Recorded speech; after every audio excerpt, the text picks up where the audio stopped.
Hi, Dickinsonians. This is Annie Condas, the Associate Dean in the Office of Advising, Internships, and Lifelong Career Development. We're really excited about today's presentation and webinar. It's a topic that you all have asked for, is to talk about how can you use your ADHD to benefit you at work. And so I have with me today Marnie Jones. Marnie is the Dean and Director of Access and Disability Services in SOAR, which is Strategy, Organizations, and Achievement Resources, and she'll talk about what that means a little bit later. Marnie has been in this role at Dickinson since 2010. She's worked with over 20% of the Dickinson students each year, and also serves as on the Wellness Advisory Board, on the Healthy Transitions Group, and on the Bias Education and Response Team, and also on the President's Commission for Inclusivity. How it's going to work today is Marnie's going to present for about 30 minutes or so, and then we'll open up time for you to ask questions. If you have questions throughout the presentation, feel free to type them in and Marnie will get to them at the end. But what I'm going to do now is turn it over and thank Marnie for being here with us. Thank you. Glad to be here. Well, let me just tell you a little bit more about me, and we're going to see which of our keyboards is going to work to be able to advance the slides. This one? Okay. So here you can see the two acronyms of the offices that I oversee. I've worked with individuals with ADHD for nearly 30 years, so showing my age. I have two kids in their 20s who both have ADHD, and although I've never been formally diagnosed, I do check off enough symptomology boxes to feel comfortable self-identifying as, you know, one of the cool kids who addresses difficulties with hope, humor, chutzpah, and determination. So as such, I am able to join this group photo. Now, you might not be able to see me because I'm way in the back row, but you know, just in case you want a close up, here's what I look like. So we're going to delve right in and talk about this acronym of ADHD, which stands for Attention Deficit Hyperactivity Disorder. A pretty poorly named disorder, since those with ADHD don't actually have an attention deficit. They actually have an ultra capacity to attend, taking in more sensory input at any given time than most neurotypical people. So I was thinking maybe it should be renamed attention defying disorder, since those with ADHD often defy the number of things that mere mortals can attend to. Now, most of you are probably aware that ADHD has different presentations. And so it is, again, kind of an oddly named disorder because it's attention deficit hyperactivity disorder with or without hyperactivity. So you may fall into one of these three categories, either inattentive presentation, hyperactive presentation, or the lucky folks who have a combined presentation. So they have extra superpowers from the rest. Now, we all know that ADHD will present differently in different people, but one important commonality that we all possess is an array of skills and attributes that, well, if used well, would be akin to having workplace superpowers. So, of course, you have to choose which ones that you might want to bring to the table. Here's a sampling of just some of the many positive attributes that individuals with ADHD bring to their work environments. Problem solving. So a ping-ponging of thoughts can actually help you devise unique solutions to tricky situations that our neurotypical peers might miss. Outside the box thinking. While neurotypical thinkers tend to think linearly, thinking patterns of those with ADHD tend to look a little more like spider webs. They're making connections in all directions. Imagination and creativity. So people with ADHD can be some of the most creative people on a team. They bring energy and new approaches to their projects. And there have actually been a few studies that have reinforced that ADHD and adults with ADHD tend to be more creative and outside the box thinkers than their peers. Tend to have a keen memory and a sense of observation. Now, I know there might be some of you who are saying, well, wait a second, I don't have a keen memory. I forget things all the time. And it is true that ADHDers typically have an impaired working memory. That's why we so often walk into a room and then completely forget what we went in there to get. But ADHDers often do tend to notice and recall things that others miss. And one of the reasons that this might be the case is that when the neurotypical brain takes in sights, sounds, smells, tastes, touch sensations, they tend to filter it in a way that the ADHD brain doesn't. So as a result, ADHDers often notice and remember things that others might naturally be filtering out. Remaining calm amidst chaos. There's a recent study that found that the ADHD brain tends to produce more theta waves than the average brain. So theta waves produce this state of calm. And you might be a little surprised, especially if you're someone who has a hyperactivity type presentation. But the ADHD employees that have an overabundance of theta waves can actually perform really great in crisis situations. So this probably explains why we often see higher rates of ADHD among ER doctors and nurses, police officers, fire and rescue personnel, entertainers, journalists, stock traders, professional athletes, and anyone else who has to be adept at remaining calm amidst crisis. Now, this says managing multiple priorities. You may notice that I'm not saying multitasking because I kind of think that when we do that, we're not using our superpowers for good. But we are very good at switch tasking, keeping a lot of balls in the air when each new one gets thrown our way. And those theta waves, they may well be contributing to ADHDers' ability to take on and manage much more than their neurotypical peers. Dogged determination. So if you want to assign a task to someone who's just driven to knock it out of the park, look for someone with ADHD. Likewise, given this attribute of determination, you can bet that a person with ADHD is going to persevere to see it through, even if it seems impossible. The fact that we gravitate towards challenges means that determination and perseverance quite often go hand in hand. Hyperfocus. This is probably the most under-recognized superpower for those with ADHD. It's the ability to focus so intently on a task that you can power through for hours and hours without a break and probably accomplish a lot more in that time than most neurotypical peers. This may also be the case because folks with ADHD tend to have long-lasting energy. So you won't find many adults with ADHD running out of batteries before their same-age peers. So like the Energizer Bunny, we just keep going and going and going. Being different can also make people with ADHD more sensitive to the needs and concerns of others. But the trick with this superpower is that you just have to remind yourself that it's okay to say no. There's probably more of a tendency to be helpful to others. And at times, we're going to have to remind ourselves that in order to be helpful to ourselves, we might have to say no. ADHDers also tend to be more accepting of differences in ourselves as well as in others. And folks with ADHD tend to strive to do the right thing. They're often more prone than others to own up to have made a mistake, and they'll likely want to make amends if they've made poor choices or missteps. And you've probably noticed that ADHDers often radiate energy, enthusiasm, optimism. They know how to look at the bright side, find the positive, enjoy life, even when it's not all rainbows and sunshine, and are quite often great with a sense of humor. So never underestimate the power of laughter. It can serve as a distressor for you, for your colleagues, and ADHDers are naturals at making other people laugh. And by the way, this person at the bottom middle is me and my team.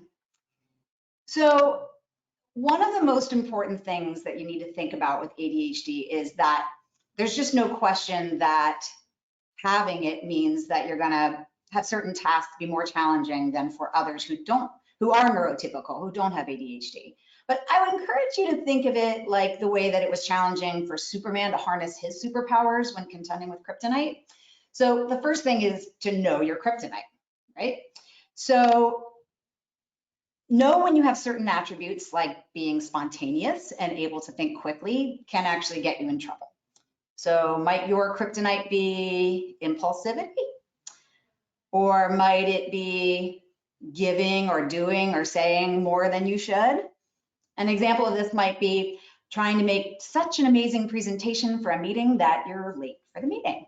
Or deciding to give a supervisor who asked for 3 to 5 bullet points, 35 bullet points, such that instead of being impressed, they're distressed. Or hyper-focusing on the wrong thing. So we talk about this being a potential attribute, like being able to crank on a presentation without needing to take a break. But if you tend to hyper-focus on such things as making sure all the dots in the table of contents are all lined up, you may need a strategy to combat that. is your kryptonite procrastination? We'll take a look at that. And is it making regrettable choices? So sometimes the cause of making regrettable choices is cyclical. Let's say you didn't allow enough time for something, so you had to work late into the night, and then you didn't get enough sleep, so you weren't thinking as rationally as you otherwise would. So you devise a schedule to get something else done, but then you don't allow yourself enough time for it. You see where I'm going. But there is hope. So here are my recommendations. First, you should use your power tools. No, not those power tools, your superpower tools. So here are some tips for your maximizing your productivity at work and diminishing the impact of your kryptonite. So before saying something or sending that email that you might regret, put it in the freezer to chill. So what I mean by that is recognize that you actually have this ability to divert your attention. You might not always appreciate that ability, but it can be ability when you have something that you probably shouldn't act on right away. You can put it in the freezer, let it chill, and then tell yourself that you're not going to come back to it until you've crossed other things off your list. Be realistic about how much time and effort your projects will likely take. A classic characteristic of individuals with ADHD is being able to do more in less time than their peers, and so thinking that things will take less time than it does, right? So always allow more time than you think you'll need to, and then you'll have maybe some extra time, or at least you'll have built in a cushion. Does anybody's desk look like this? So if it does, you may want to think about giving your brain a special treat by decluttering your workspace. One of the things that can really give you a boost is taking the time. It might even mean outside of work hours to get yourself in a place where your desk is a space that you can feel really productive and not really distracted. Take notes during work meetings. So many of you may already be doing this if you have meetings, but some may feel like, well, that's not typically what I do. But I will say that if you just bring along a pen and paper, one of the things that can do for you, as it's listed on the slide here, is can help you with focus, help you remember things later, especially to be able to go and look back on it. But the other thing is think about how many times you might have a brilliant idea at the wrong time, like during a meeting, and then you're trying to keep it in your head instead of just being able to jot that idea down and come back to it. So I encourage you to take notes whenever you're in an environment where it'd be practical to do so. Use visual reminders. So for some people, your visual reminders are going to be maybe wearing a certain ring that reminds you of something, or putting something on your wrist, or maybe it's a Post-it note on your monitor of your computer. I would just advise that if you put Post-it notes on your computer, make sure that they don't stay there too long, because then, as my warning says, they become wallpaper and you no longer see them, right? So develop a strategy that if you have visual reminders, that you're going to be rotating them so that you take care of them. Maybe you're going to set a commitment that I'm not going to start my day until I take care of the Post-it notes on my computer. Break projects down into smaller, manageable tasks. And so what this means is that oftentimes when you've got a big, overwhelming project, it's easy to procrastinate because it's hard to get started, right? So if you break it down into smaller tasks that you can write down, know that you can do that task, and then cross it off, it feels so good to do that, right? So whether it's on paper or whether it's a checkbox digitally, put yourself in a position where you're setting yourself up for success by just doing one little thing towards it, and the likelihood that you're going to keep on going is much greater. Now, I'm sure many of you are in the same boat that I am, where you're trying to do work and you're plugging away, and then suddenly an email pops up on your computer and you go, look at that email, I'm going to pay attention to that, right? It's hard not to. So you have to really be disciplined and know that if you want to get your work done, that's going to distract you, and that you're better off disabling your pop-ups and also minimizing any distractions that you can. So if you don't have the kind of job where you're working at a computer, but where you're feeling like it's hard to get work done because of the distractions around you, do what you can to set yourself up for success. See if you can use noise canceling headphones, or maybe you could use earplugs. Maybe you're in the kind of place where you could get one of those trifold science fair project type screens that you can block out other the view of other people so you can get more done. But make your supervisor, if you have a supervisor, aware that you're going to be more productive if you're able to be less distracted. Break the day down into small blocks of time to work on tasks. So I have a little image here of this superhero using laser eyes on her bike. And that's to remind you that, again, with this hyper focus, if you're the kind of person who gets really sucked into a project and that's not how you best be using your time, then breaking your day down into smaller blocks where you've actually designated things that you're going to do at different times can really help to prevent that. And one of the ways you can do that is by using organizational tools, right? So if you have the kind of job where you can set your own schedule, really trying to delineate what you're going to do at different times so that you feel very on top of your game within those windows because you've set some concrete windows of time. One of the things that a lot of individuals with ADHD are aware of is that we tend to work better under pressure, right? We tend to really kick it in when a deadline is looming, but that's not so great when your deadline is looming, right? And you're about to be up against a deadline. So instead, create mini deadlines by using smaller blocks of time where you have to work on certain things. And one of the ways that you can help yourself by doing that is using a timer, right? So you can set a timer on your phone, for example, and you can establish, if you're someone who finds that you need to take breaks, for example, that you're going to work for an established amount of time and then break for an established amount of time. And you want to just make sure that that break is enough to get you recharged, but not so much that you get into some other thing, right? I also indicated on here that's not a bad idea that when your timer goes off, that you actually walk away. Maybe you decide, I'm going to go and get some water when this is done, because actually getting up and walking away from what you were working on can really help you to be in that position where you've shifted gears, right? And then again, you can set another timer and say, okay, I can't come back to this until, and then whatever it is, fill in the blank. And that use of timers can really help you to feel like you are creating that sense of urgency of getting it done within that amount of time, as opposed to that sense of, oh, I have all day, and then it takes all day, right? So it says go easy on yourself, right? So one of the things to keep in mind about having ADHD is that it's tasking, right? You're really going through a neurodevelopmental disorder that produces hurdles that are less likely to exist for those without ADHD. So I wrote, you've got a lot of demands for your time and attention, and you're bound to sometimes be late, miss a deadline, forget something, overwork, overshare, overcommit, and work overtime. But it does mean that despite tremendous skills and capabilities, your tasks are going to require more effort. And so maybe you're going to result in not always clearing every hurdle. And that's okay, right? Just cut yourself some slack, knowing that you're a barrier hurdler, and that's challenging, and that you've got skills and strategies that are going to see you through when these kinds of things happen. So one really important thing is just take care of yourself, right? And these are very common things that anybody should do to take care of themselves. But the ADHD brain really thrives on healthy eating, regular exercise, playtime, and adequate sleep.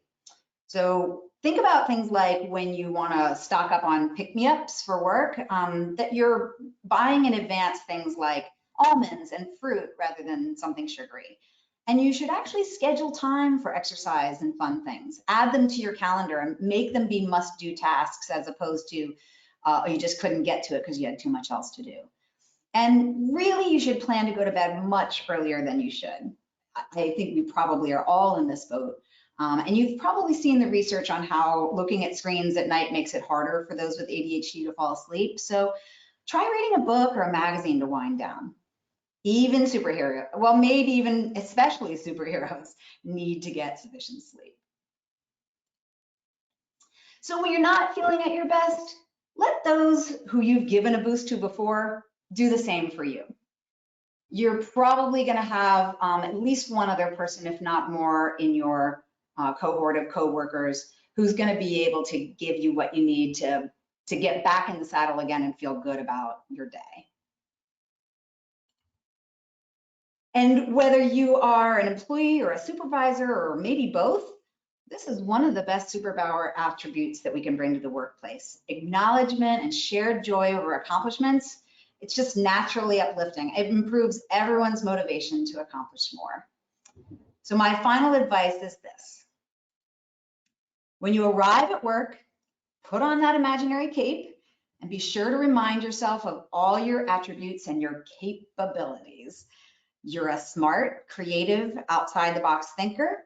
You're a compassionate and observing problem solver. You're able to work efficiently and effectively and remain calm when others may be freaking out. And although no one else may know it, you're in good company. So I want to give a few quick photo and resource credits because you saw there were a lot of graphics on here. So most of the graphics for the slideshow came from Creative Commons, but there are also some from the websites of LiveWell, from Attitude Magazine, and from the Attention Deficit Disorder Association. And now I believe we're opening up to questions. Sure. So what we're going to do now is we're going to switch over to camera mode so that you can see kind of Marnie and talk with her. So just give us a few minutes to make this swap. Okay. So I have lots of gadgets and computers in the vicinity. Okay. There you go. I'm looking here. Okay. Okay. So we have a question about what kind of work might be ideal for individuals with ADHD. So, well, it's interesting because I would say that question may apply to what kind of work would be ideal for any individual in terms of you want to do work that you enjoy doing, obviously. But I would say that particularly for individuals with ADHD, having a job that is monotonous, that's not challenging, that doesn't allow you to use your creativity and some of the superpowers that we talked about, you're probably not going to have as much job satisfaction in those kind of jobs. So some of you might gravitate towards jobs where there's a lot of chaos or crises that you have to manage, and some of you maybe not so much. You know, you're going to bring your superpowers in different ways, but I would say it's really important to follow the kind of job pursuits that you already feel like you're gravitating towards, right? Don't try to fit into somebody else's box of what you should do. You should really get a good understanding of yourself in terms of what you enjoy. And if there's something that you really feel passionate about, I don't think there's any limitation to not being able to do a job well because there's some notion that it doesn't align with the ADHD brain. So yeah, good question. Okay. And okay, so we've got a question about trying to manage time when you've got a high volume of deadlines, a lot of things that you have to juggle. And I think one of the really important things is that you are being realistic about what you can do, so that when you're working with the person who has assigned you those deadlines, that you talk through how long they might take and what the end result's going to look like, right? Because sometimes what they envision is what they want you to hit to get on base, right? And maybe they just want you to hit a ground rule double or a bunt, and you're thinking, I'm going to knock it out of the park, right? So you may have a totally different notion about what it is that you're expected to do. So I would say with regard to deadlines, you also want a really clear understanding about the expectation for any of the projects so that you can come up together with deadlines that really align with how long it's going to take. Okay, let me see.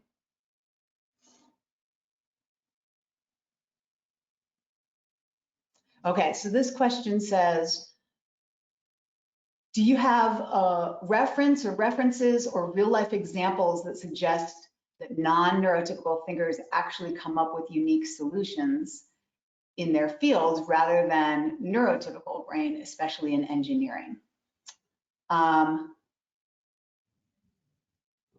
actually come up with unique solutions. So there was a study at the University of, I believe it was the University of Memphis, and there was also a study at the Dutch University that found that individuals with ADHD, they measured their capacity for creativity by asking different questions that required them to come up with some creative solution. I don't know all the details of the study, but I do know that they scored higher than their peers on 11 different tests of creativity. So, you know, that would indicate that this study found that those individuals were able to come up with creative solutions. I can't say specifically that off the top of my head, I can think of something with regard to engineering, but I would imagine that it would apply in all fields. Okay. So there's a question about, is the webinar available later? Yeah, the webinar will be available via recording that will be sent out to you. Great. Okay. How do I overcome this? Oh wait, maybe this is a two-part question. Okay. So this individual writes, I was diagnosed with ADHD myself, and my biggest problem is staying focused for extended periods of time. As a surgeon in training, this is essential to overcome, but this happens in all aspects of my life with my wandering mind. For example, I may be watching my favorite show or movie, but I have the instinct to reach for my phone. Or when I'm operating, my mind may wander to things that I need to do when I leave work. How do I overcome this and focus on the task at hand and really get the most out of what I'm doing? All right, well, that's a great question. So I'm going to say that there will be those who would strongly advocate for medication, and there would be those who strongly advocate against medication. So I'm not going to take one side or the other, but I will say that there are things that individuals can do, whether it's medication or whether it's changing eating habits, that can really improve one's focus. The fish oil tends to be really helpful for individuals who you can get it in pill form or in gummy form and just sort of start the day taking fish oil. There are also quite a number of foods that have been found to exacerbate the symptoms of ADHD. So I would say that you may want to journal what you're eating and sort of see how that impacts your functionality, because it may be that some of the things are just the norm and highly reported on, but maybe that it's typical to your brain chemistry, such that if you're eating certain type of diet, that's going to help you more than another type of diet, right? But I would also say that the mind wandering aspect is very much a part of ADHD, right? It's something that is well documented, and you know, sometimes those who feel like they can't get over it with either medication or with changing their diet or with changing things that they're doing independently. Sometimes individuals will do some applied behavioral therapy with a therapist that can really help them to develop ways that they can counter those tendencies for their mind to wander. There may be times when, such as watching a TV show, where you say, I'm going to allow it because I don't want to have to focus now, and so it's okay. But obviously during surgery, you want to stay focused. So being able to have triggers and mechanisms that are going to help you to be able to stay focused, I would strongly recommend that you consider one of those avenues. So it may be diet, maybe medication, or it may be working with a therapist that can help you in that regard. And the other thing that I will say is there are a lot of really good resources on ADHD, because so many individuals in the population, about 1 in 5 adults, are considered to have ADHD. A lot's been researched and written about it, which is great. So it means that you can find articles on the web, that you can find lots of books. And I encourage you to, read up, because I think that there's not going to necessarily be a one-size-fits-all, but the more that you read, the more that you educate yourself, the more I think you'll feel confident that you're able to find strategies that'll work for you. So how are we doing on time? We're okay, we're at 12:30. Okay. So the next question says, Do you have anything you would recommend to someone with ADD or ADHD who struggles with feeling like they might just be lazy or feeling like they just aren't trying hard enough?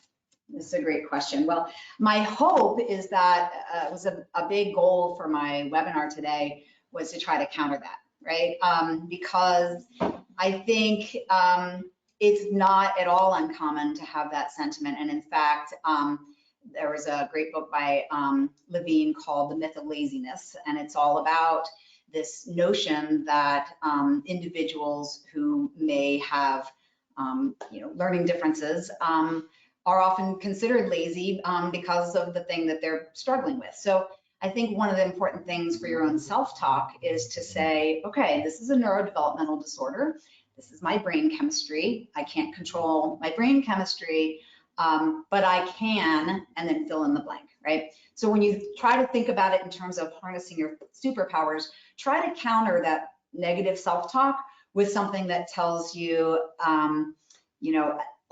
reminds you of all of the things that we talked about that are your natural attributes, right? Because part of, I think, the important thing to remember about this notion of kryptonite is that by having kryptonite, by having these things that are going to be harder for you, that are going to be bigger barriers than others have to contend with, it also means that you develop this can-do attitude, right? That you develop this sense of strength and perseverance and overcoming adversity, right? Because you have to, by very nature of the way your brain is wired. And so developing those skills, I think it's important to really treat your self-perception of having ADHD as something that may well get in the way of certain things being easy, but in the whole, it's going to make you someone who you might be prouder to be than if you didn't have it, right? And things that come to mind is that compassion, that understanding of differences, of being able to be calm when others are contending with chaos, just a lot of skills that I think we sometimes don't even acknowledge that we have because we're so focused on all the things that don't go well, right? All the things that might not work out the way we want them to because we have this perception of fitting into this neurotypical box, right? So as long as we can say to ourselves, okay, I am who I am, I'm wired the way I'm wired, and certain things I can't control, but certain things I can, and the things that I can, I'm going to control them to the extent that I can feel positive about who I am and how I'm living in the world. Okay, I think that's all the questions that we have. So, Great. All right, well, I'll just jump on camera here. Okay. Yeah, I just wanted to say thank you to Marnie for joining us today. We'll be back next month talking about effective interviewing. So look for that in your email. So if you register for that, but thank you for tuning in and have a good rest of your day. bye.